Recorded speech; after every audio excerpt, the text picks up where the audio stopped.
Hey, what's up? I am Matt with Training Simplified, and in today's interview, my partner Sam got the chance to chat with Diana Blass, a journalist, producer in the tech space, and also branching into the restaurant world. She recently attended the National Restaurant Association show, and Sam got the chance to talk to her about her experience. Now, for all of our interviews, we break them down into shorter recap episodes where we do a breakdown and sort of some key takeaways from both Diana and another interview from a man named Jonathan Mays about their experience at the National Restaurant Association show. So here is Sam and Diana's interview.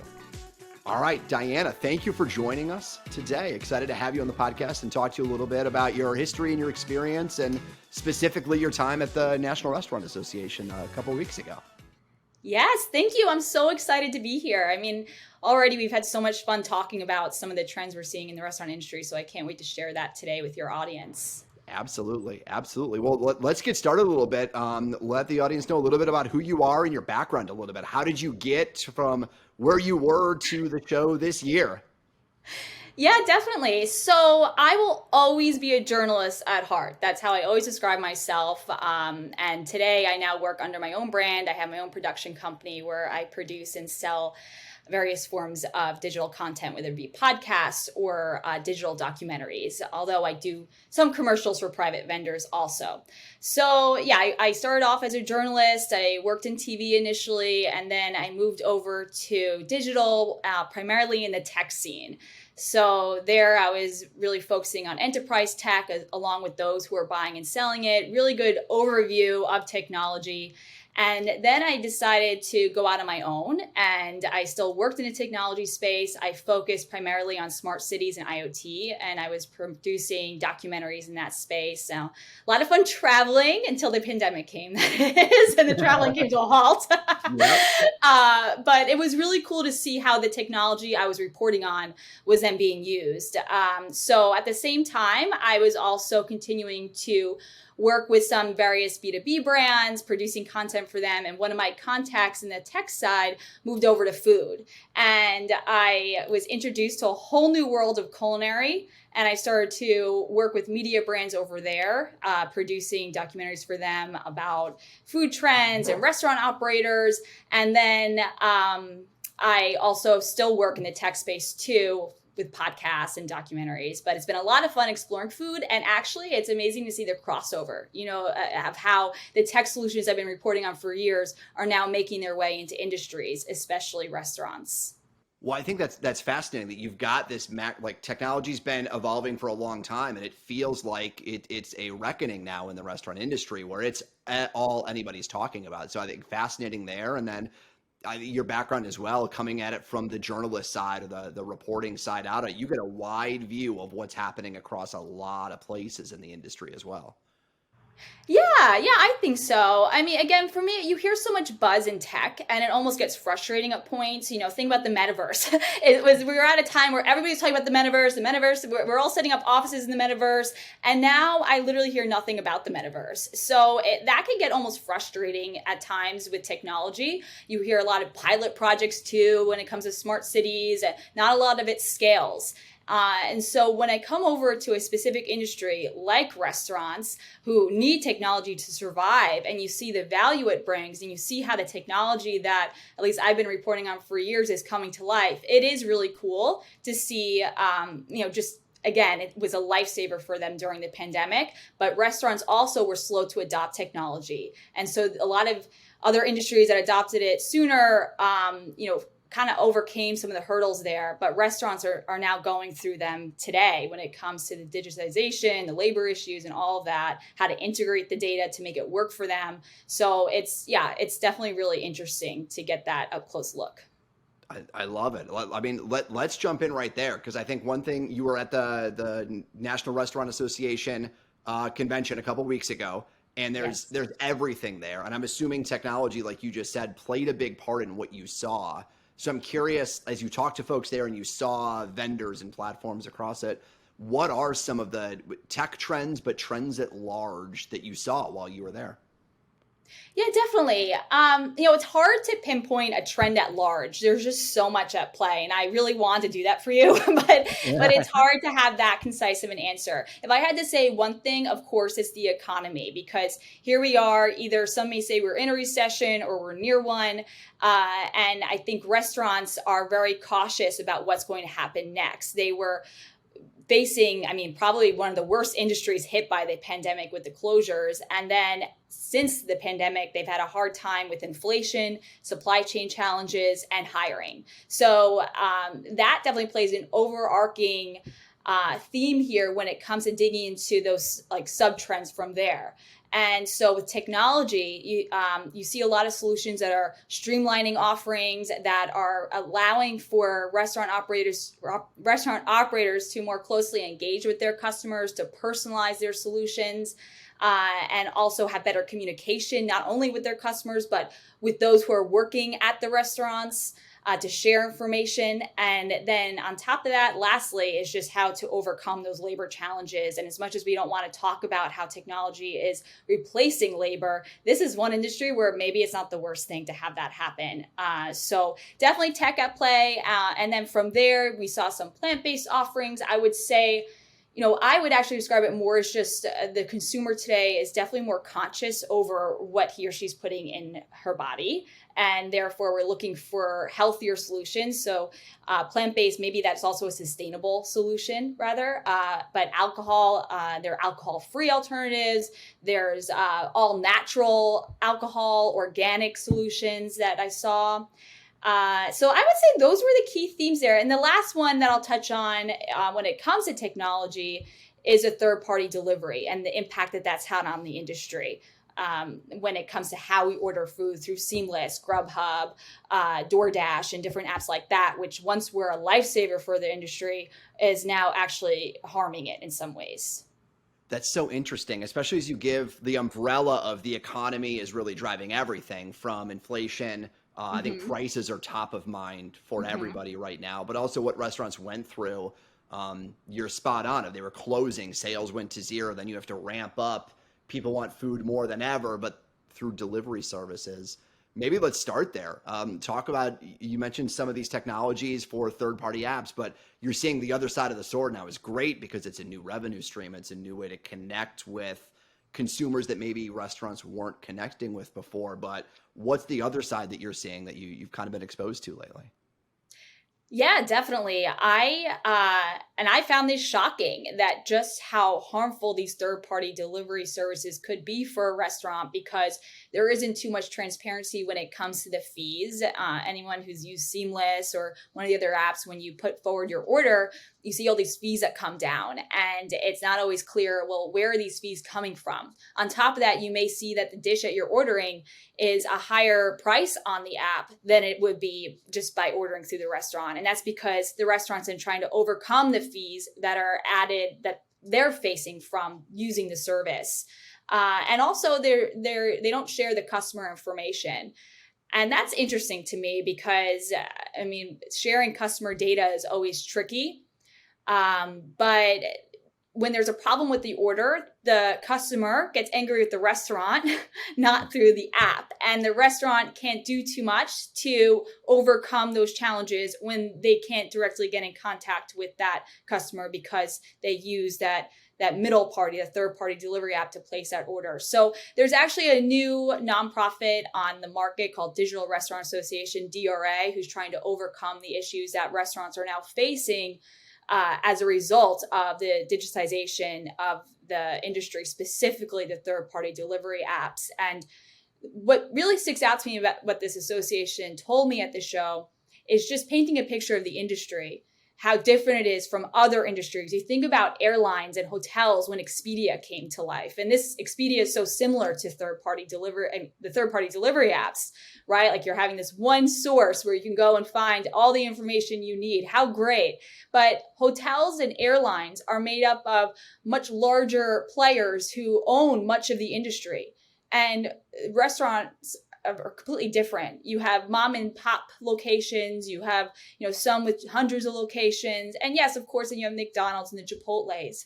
But that, doesn't make up the majority. And so therefore they don't have the same voice to overcome the threats that are facing them. And when margins are so tight, it could put a restaurant out of business if they're not able to make enough money off of the dishes that they're selling, especially considering how pricey ingredients are today.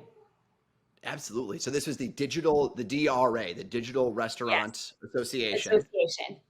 Fantastic. I think it's a great resource for people to go check out just to understand, because I feel like everyone's feeling this no matter what. Just the influx of orders is one thing, but then like all the other sides that come with it. And I never thought about it before that like it's similar to when Expedia and Kayak and Priceline came in to there. That's what DoorDash and Uber Eats are now for food industries.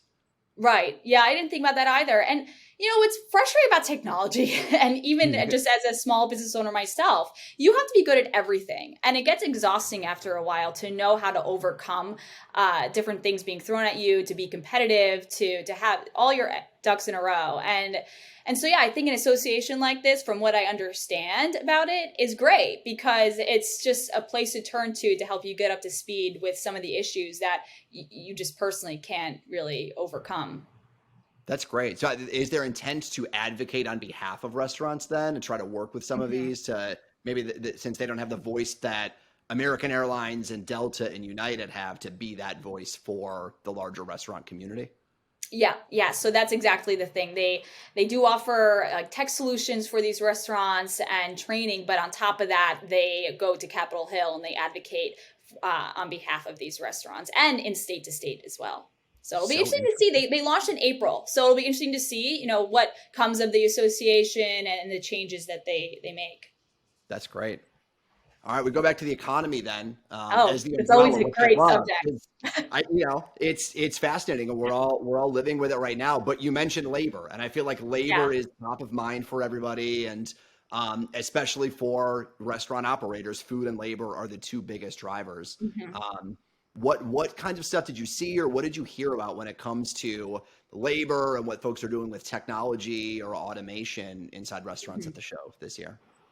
Yeah, definitely. I mean, that's a key reason why restaurants are investing in technology. And actually, one thing I'll preface this with, though, restaurants didn't seem to voice, at least the restaurants we spoke to at the show. Now, obviously, not every restaurant in the nation was at this show, but restaurant operators and those playing a role in this industry didn't feel like the economy was at a recession point. And there was definitely excitement at this industry event. So it's exciting, I guess, right? That they don't feel actually as down as they did about a year ago when labor was particularly tough and inflation and supply chain challenges. So that being said, though, there's still a lot of tech to, help them overcome those challenges and also just be more efficient. And that's what I love about technology. It just really helps you to be efficient with what you have. So it's all across the board. Software platforms that integrate all the data you're collecting from around your restaurant and then enabling all employees to know what's happening. And even, owners who maybe have multiple restaurants can view the platform and see what's happening in each of their locations. So that's definitely very cool. And talk there about how the different solutions that you're investing in need to be able to work together. I think that's a big thing in every industry today, or that platforms really need to be interoperable and so that the data can work together and you can get the greatest insights that you have. One really cool example that was described to me by NCR, they have a software platform and they work with various partners. So imagine this, a customer walks into a restaurant and they have an issue with the dish that they ordered. And rather than that waiter having to go and track down a manager and have that customer wait and grow angrier, instead they can send a notification to their manager through their platform, and the platform will notify the manager, give a ding on the smartwatch, and the manager can immediately address the concern. And so it really speeds up that customer service. That's really cool. On top of that too, as the customer interacts with the platform, let's say ordering, then you're collecting data and you're getting greater insights into what customers want. So that's, again, why different ways you're collecting data in your restaurant, and how having a platform that works with all of your sensors and all your different solutions in that restaurant, having them all work together really benefits you from all angles. On top of that, we saw robots, of course. Who doesn't like to see robots, especially at a show? And so we saw robots that completely take over the process. There was Robo Joe, I think, a robot that makes the coffee for you. So the customer would walk up to a platform and a dashboard and put in the order, and then the robot would go ahead and make it. Also does inventory, which is a lifesaver. And then we also saw cobots. That was a term, at least from what I understand, coined by Nation's Restaurant News. And this is the idea of having robots work alongside the employee. So we always talk about robots taking the job, but in this way it can work alongside. And so you're more so just outsourcing the tasks that maybe aren't the best fit for that worker. What else? And then, just a lot of automation and software platforms, I'd say. Those were the two main things, really just ways to enhance communication, streamline offerings, and to boost productivity. That I love this idea of the cobot or co-robot, because we talk a lot about full automation. You're seeing the burger flippers and the chip fryers and things like that are fully replacing tasks, but to do it paired next to somebody feels like the intermediary. Like if we're not going to jump all the way to no workers in a restaurant, the cobot working alongside or making users more efficient is that next step to help them get there. Yeah, definitely. And I mean, I would be curious to know if consumers really want to go to a restaurant where there's nobody there, where it's just technology and devices. So maybe that's a smarter way to go about it, where you're always going to want someone to address the concern when that robot isn't working.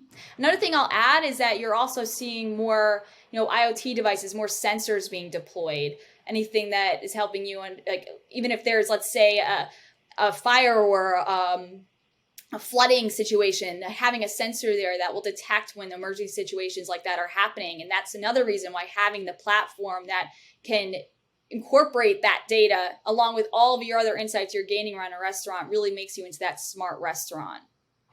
That feels like the name of the game. And like you said, having all those things talk to each other so they're not bespoke platforms makes all the difference. If they're not talking to each other, that becomes another full-time job just to manage all those things to make sense of them. Definitely. And I think, I make it sound easier said than done. I don't think it's always that easy. Even the solutions. The solutions aren't always developed that way. They're not always developed to talk to each other. Exactly. You mentioned plant-based foods and more health-based foods. Plant seems to be all the rage, but you saw some stuff that wasn't plant-based as well. That's kind of more in the health line of things, but moving beyond just the maybe traditional menu items we've seen over the past 20 years. Can you talk a little bit about some of the trends you were seeing on the food side as well? Yeah, definitely. And it's funny you say 20 years, and I'm sure it's been around for that long, but it just seems like in the past few years it's exploded. And I wonder if it was a fad or if it's here to stay, at least at the levels we saw.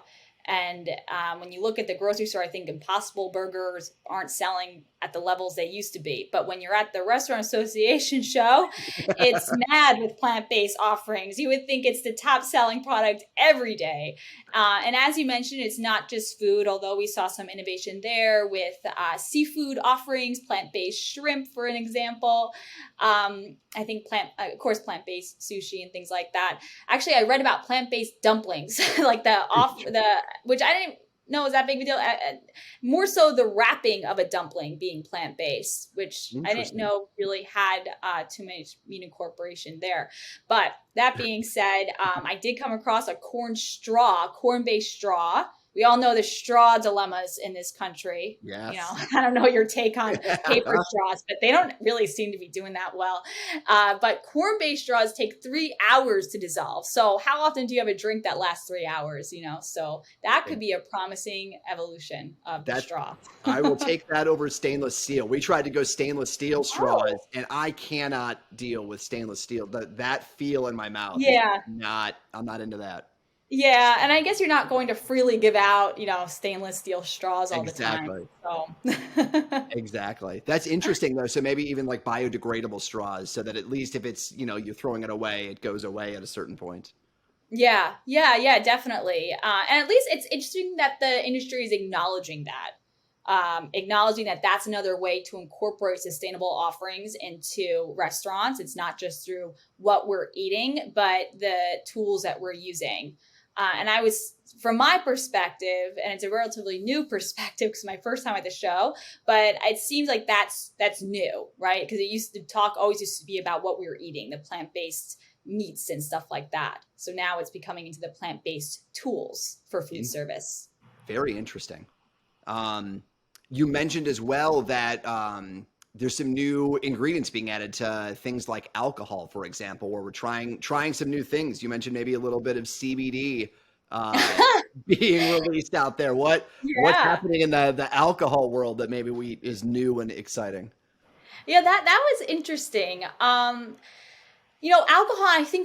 I'm sure you've seen the headlines that I guess the younger consumers don't like to drink alcohol as much as previous generations have. As a result, we've seen a rise in mocktails, more people engaging in dry January.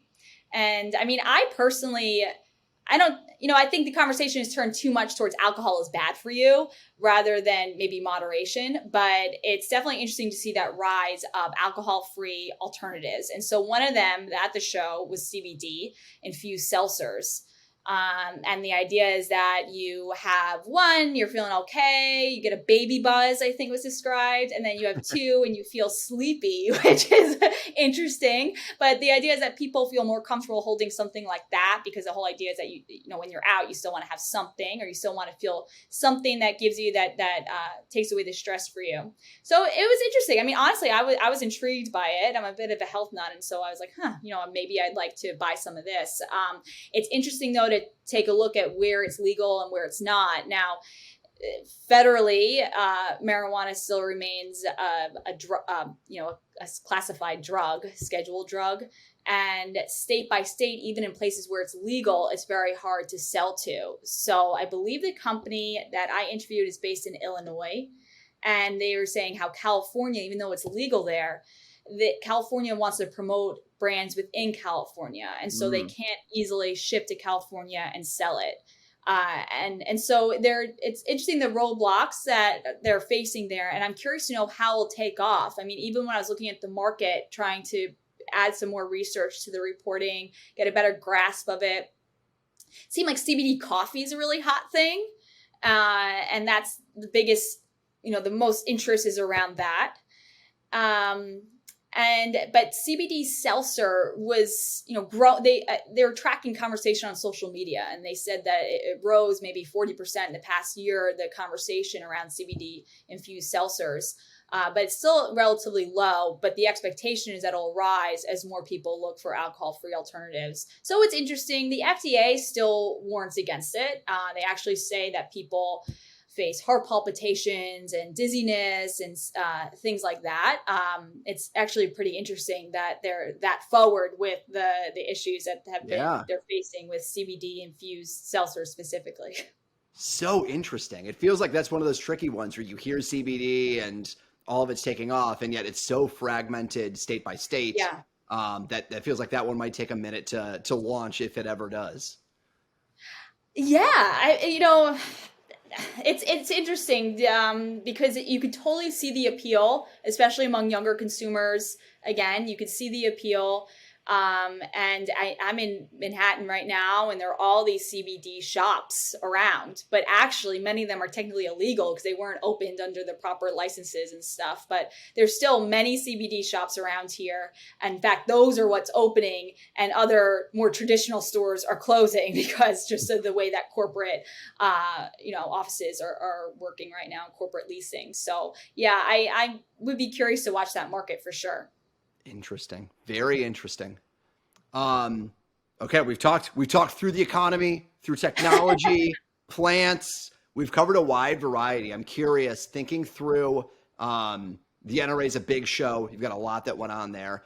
What's maybe a takeaway for if I'm an operator and I'm running a restaurant day to day and I go, okay, CBD is going to happen in a long time. Robots are coming.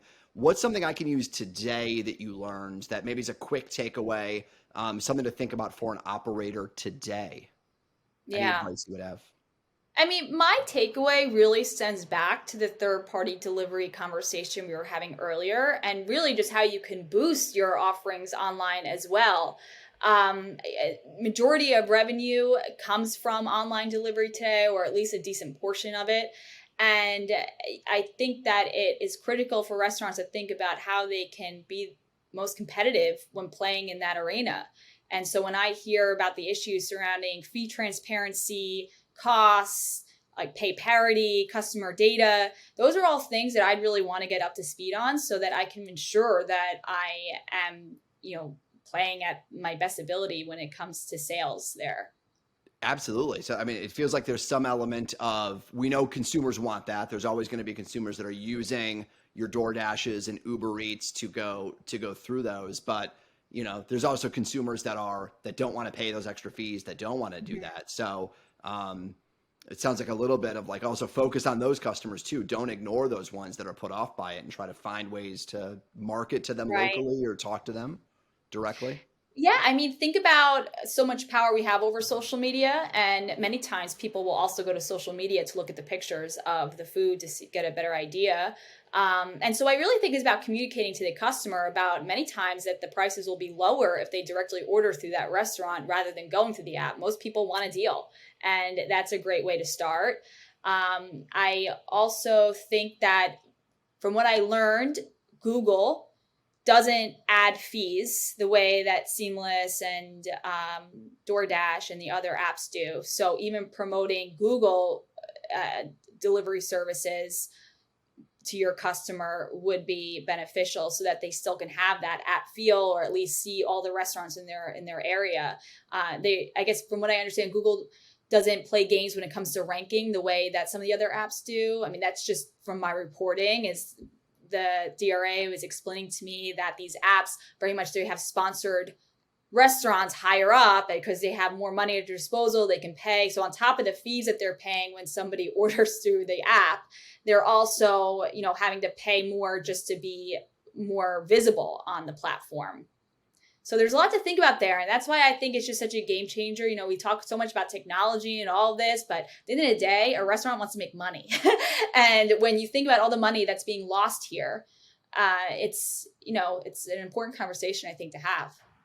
Absolutely. Absolutely. I think you're spot on. And it is one thing every operator can do today is go focus on that local marketing, talk to your local customers, the ones that are coming in and don't want robots serving them food.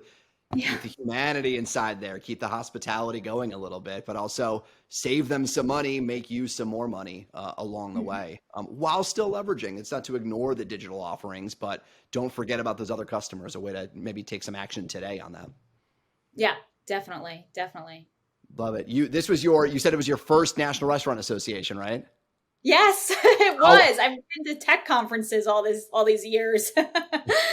How would I'm curious how you would describe it to somebody who's never been. If this is an operator who's in Santa Fe, New Mexico, didn't go, what is this show? Because it's massive. It is massive. It's right in the heart of Chicago, and it's just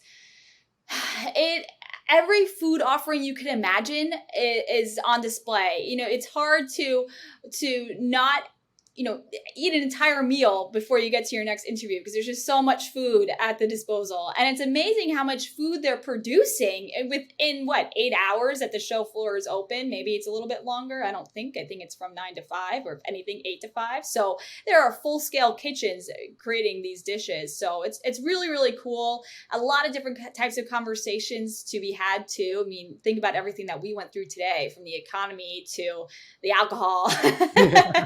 So it's, I think there's something from everybody there. And it's what's actually happening in the industry too. Again, I've been to a lot of tech conferences, which are fun, but it's a lot of software and a lot of computer screens, demos that, aren't brought to life the way that the robots, and where the tech is a little bit more visible in the restaurant industry. And it's a lot of the issues that we're facing today. They are looking for ways to tackle them. So whereas, again, my tech background is always about what was going to happen, what's the future hold. Well, this is, reality of what's happening today in the market. And restaurants often serve as a place to see, are we in a recession? Are we not? And when you look at the data showing that consumers are still dining out once a week, there's still a lot of excitement here. And the IPOs that we saw just come down this week in the restaurant industry. And so it does add some fuel to the fire of the excitement I saw at the restaurant show playing out in the real world. So it's definitely a good way to keep your hands on the industry going to this event, I'd say. That's awesome. That's great. And you're producing a few shows for both the industry, but also one was an event that night, it sounded like, or a celebration, I think, as we pros it. But just so people can go check out some of the series that you're working on. But in the mix and Menu Masters, can you talk a little bit about some of the content you're producing? Yeah. So yes, that's another thing. The restaurant is just a fun industry. It's amazing. I mean, again, I love tech, but restaurants, they just know how to have fun and they keep going. Like they're like Energizer bunnies. Like, how are you guys still out right now? So yes, the Menu Masters celebration takes place each year, and it took place on the Saturday of the NRA show. So the show, I think, formally kicked off on that Saturday, if I'm not mistaken, and it went till I think Wednesday or Thursday of that week. So it's a busy week there in Chicago. And so the Menu Masters, the whole idea of it is honoring those who are developing the menus at these restaurants across the nation. So we honored a bunch of chefs. Some of them you may recognize the names for whom they work for. Arby's was on there, Friendly's. I grew up with a lot of Friendly's around here in New York. And what else? Twin Peaks Restaurant, which is now getting a lot of excitement in the investment world. Bunch of restaurants like that. We honored the chefs for some of their really innovative, amazing dishes. What's fascinating to me is that these are restaurants that are, all across the nation, sometimes internationally too. And so to be able to create a dish that could be replicated at all these different locations, that's a skill.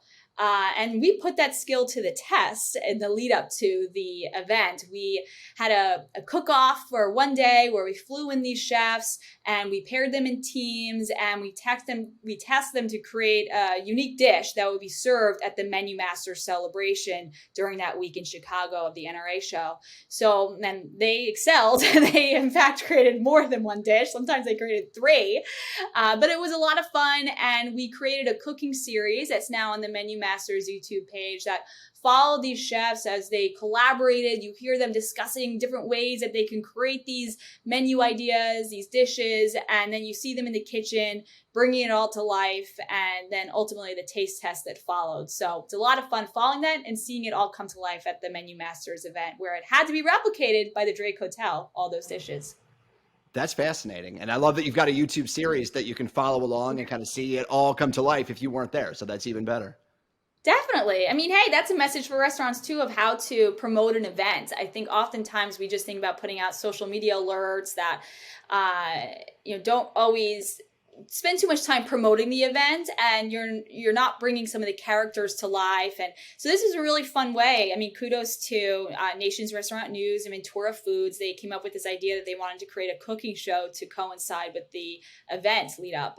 So it's a lot of fun. I urge everybody to go and watch it on the Menu Masters Awards YouTube page. That's fantastic. Thank you for joining us today for talking us through all this. If people want to follow you or see what else you're producing, where can they find you? Yeah, sure. So on LinkedIn, of course, I post a lot there. My name is Diana Blass. So you can just search me there. My company name is Diana Blass Productions. So just go to dianablassproductions.com. And yeah, on Twitter at Diana Blass. And I have a new podcast coming out soon about tech. So it won't be about food, but if you're looking for ways that you can invest in tech and learn about what's buzzing the industry, I definitely urge you to stay with me there. It's called Connected, and I will be promoting it all over my social media for where to watch and stuff. So stay tuned for that. Fantastic. That is amazing. Thank you for all of the insight, for talking through this with us. I feel so much more informed about where everything is going now. So I really appreciate it. Thank you. Thank you so much. This was so much fun.